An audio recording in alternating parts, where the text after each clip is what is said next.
That was awesome. Thank you. My name is Robert Paler, and by definition, I'm a quadriplegic. I have paralysis in all four extremities of my body. I've spent every day of the last 7.5 years in a wheelchair. And when you look at me, the challenges that I face every day are kind of obvious. You might be thinking, gosh, how does this guy even get up out of bed in the morning? Roll the clock back when you got up today and imagine just getting dressed. You couldn't stand up and you couldn't move your legs. Some of you might be thinking, man, I wonder how nice that handicap parking must be. Or what's it like to be able to skip the line at Disneyland? Because like there's perks. It's not all bad, right? Jokes aside, my challenges present themselves visually. What you see is my reality. And I have to deal with that reality every second of every day. But for most of us, others can't see what we go through. The adversity, those desires, they lie within us, and usually nobody has any clue that it's even going on. But just like my challenges, we all have to deal with them every second of every day. So I want you to think, what paralyzes you?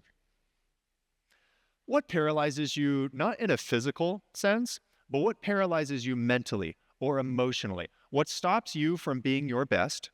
Maybe most simply put, what challenges you? When you have something, keep it in mind as I share with you my life's greatest challenge and the things I've learned in these last 7.5 years to overcome this challenge. I hope it's useful to you so we can all overcome those things that paralyze us. We can overcome whatever life throws our way.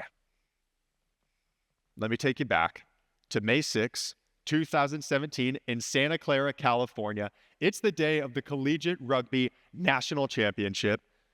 And I didn't know it then, but I will forever remember this day better than any day in my life. I wake up and I'm a starter for the #1 team in the nation, getting ready to compete for a national championship. Starting as a sophomore for a team of this caliber in a game of this caliber wasn't an easy or common thing to do. As we prepared to start this game, we won the coin toss, and we decided that we wanted to kick the ball off. We wanted to hit him first. So we all line up. Referee raises his arm. He blows his whistle. I'm sprinting down that field. It's national championship time. Let's go, Robert. Give it everything you've got. Now, a moment later in this game, I'm competing in a mall, which is when the bigger guys, we group together in a single unit, and then we push to advance the ball. It's a boiler room. It's where the big guys thrive. And I was a big guy. This is my moment. We're just 5 meters out from scoring this thing. I am practically drooling here on this field thinking, let's go, Rob, drive this thing in. And as I do that, the opposing players, they start making these illegal moves. Referee's not calling anything. I get pressure from the side, an arm lock around my neck that's pinning my chin down to my chest, and I get illegally rowed all the way down to the ground until I close my eyes, I grip my teeth, and then snap.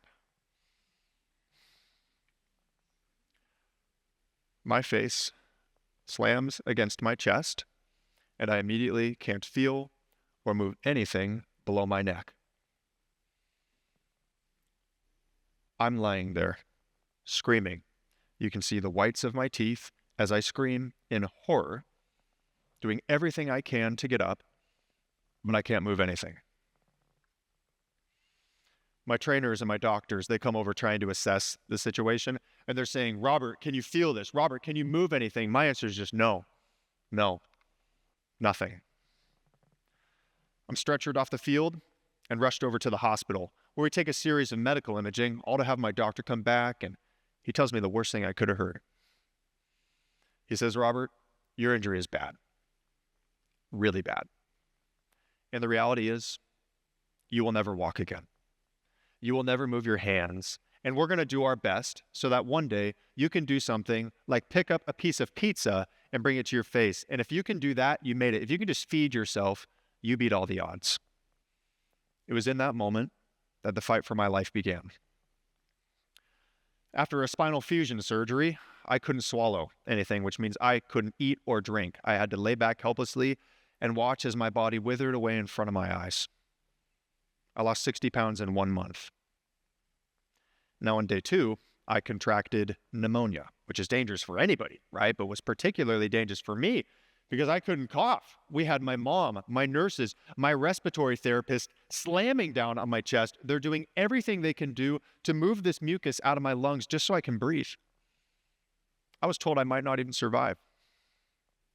I wasn't doing well, but I got through it. And once I was medically stabilized, we started thinking about that rehabilitation process. And I made the commitment that I was going to give absolutely everything I can give to get everything I can get out of this recovery. It was 8 to 9 hours of very intense rehabilitation a day. This is the hardest I've ever worked at something in my life. But in the coming months, I went from no motion at all to where I could twitch a finger and twitch a toe, to where a year later, I was able to get up out of my wheelchair, into my walker on my own, and I walked out of those hospital doors. I did the impossible, and fast forward a year after that, I returned back to UC Berkeley. 2 years after that, I graduated with my degree from the Haas School of Business. In August of 2021, I stood up on my own 2 feet, and I received my diploma from the #1 public university in the world, Go Bears, in November. Oh, thank you. Thank you.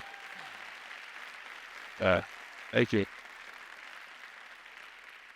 In November of 2023, I got married to the love of my life who's here backstage supporting me today. And I did all this while continuing my rehab to where I can now stand up out of my wheelchair, into my walker.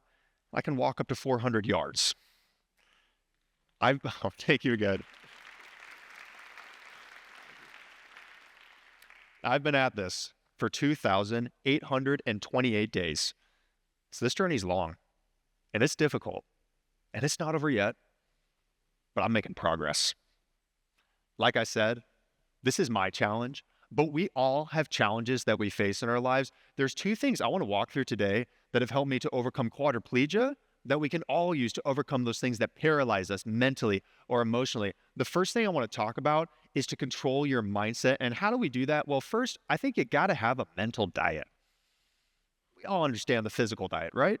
It's nasty in, nasty out, or if we eat well, our bodies perform better. I think the same thing goes for our minds. The more we take in negative information or we have negative interactions throughout a day, the more negative we will be as people, the less able we are to take on our challenges. Just as the more positive information we take in and positive interactions we have throughout a day, the more positive we will be as people, the more able we are to take on our challenges. On the mental diet, it's very intentional. It's something we keep track of. So when I ask you, what fuels your mental diet? We should be able to answer that question. We should point to things that we do on a day-to-day basis that gives ourselves that positivity that we need. So I encourage you, talk to those people you enjoy talking to. Do those little things that feed you with positivity. Do them every day. Make it a part of your routine. As we do these things over time, we become more positive people and we become more in control of our mindsets. Just as we feed our bodies to optimally perform, we have to feed our minds to take on life's challenges. Now, the second thing I want to encourage us to do to help us control our mindsets is to focus on the controllables. Now, we as humans have this limited capacity of what we can focus on at one given moment. So the more we focus on things that we can't do anything about, the things that we can't control, the less we can focus on the things that we do have, the things that make us better, those things that are within our control. This was a real challenge for me in my recovery. I am not in this wheelchair today because of an accident. No, it was because of the actions of another player on this field to wrench me down illegally by my neck that I am in this wheelchair today, and I have been fighting to get out of it ever since. And you can bet, when I was looking at pictures and videos of someone driving my skull into the turf and causing all of this, I wanted to be angry. And I wanted to hate this person. This guy's never reached out to me. 2,828 days later, he has never said he's sorry. But I forgive him whether he's sorry or not. Because I realized the more hate I gave to this person, the more power I gave to him, and the less power I had for myself. It wasn't until I made that real, deliberate decision to forgive him that I could finally start being relieved from all that animosity. And I'll be honest, it was a journey. And that's not a type of hate I could release by just saying a few words.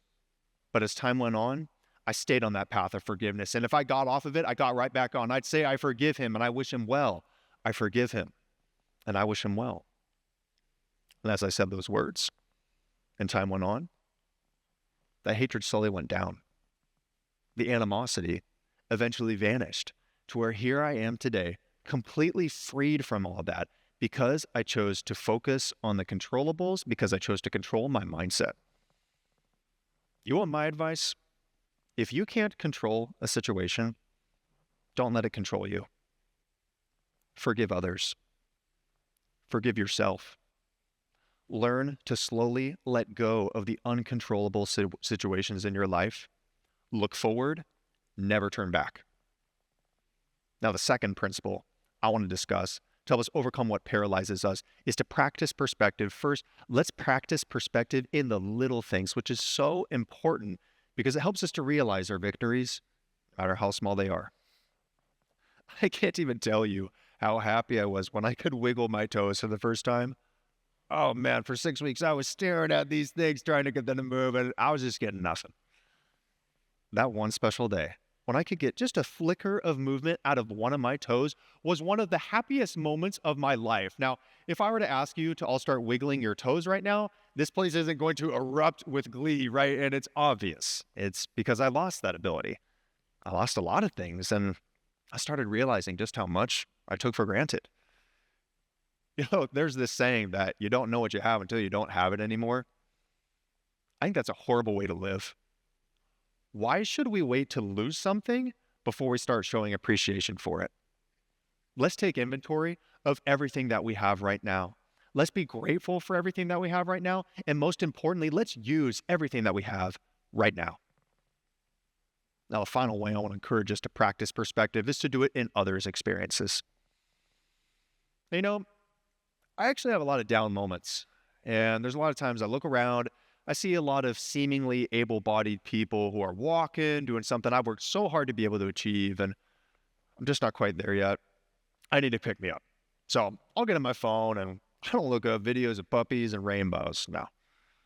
I'll look up cancer patients, complete quadriplegics, veterans who come back from war without limbs, people who are in terrible situations, a situation nobody should ever have to go through. But I look at them, explain how they make their lives happen every day, a lot of times with a smile on their face. And I just think, remind me not to complain about anything ever again. You know, there's this saying that I use when things get tough, and I need that quick perspective shift, and I hope you can all start using it too. When adversity strikes us, I want us to think, compared to what? So I'm going to say, oh man, I'm so tired. But compared to what? There's a lot that I'm going through right now. But compared to what? There's a lot that I can do. And there's a lot that I do have. That statement is not meant to dismiss our challenges. I think it's very unhealthy if we dismiss our challenges. If we do that, it just ignores it. The challenge will never go away. What that statement is meant to do is put our challenges into perspective. It helps us realize that what we go through is overcomable. There is so much that we can achieve. The reality is there are millions of people in this world who would rather be in our situation than their own. That's perspective. Give me one final moment, please.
Allow me this one final thought. Maybe what happened to me on May 6th of 2017 is not the worst thing that ever happened to me. There's no doubt that if I didn't get hurt, my life would have had its share of joy and success, but I don't think there's any way that I would have the meaning that I find in my life now. My life's purpose is so significant because I now have an ability and a desire to make a positive impact on the lives of others. I have something I wake up to every single day, and I think this goal is worth fighting for. This challenge is worth giving everything I have to overcome. If we could draw upon what I've laid out today to control our mindsets and practice perspective, then we can all access that purpose in our lives. And there is no challenge too great for us to overcome. Thank you so much. Thank you. Thank you.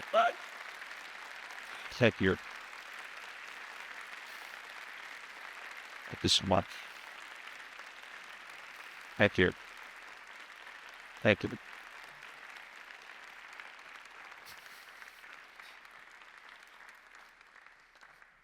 Go Bears.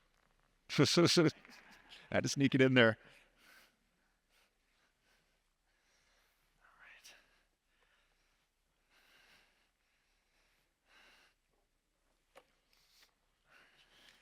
Thank you, everyone. Thank you.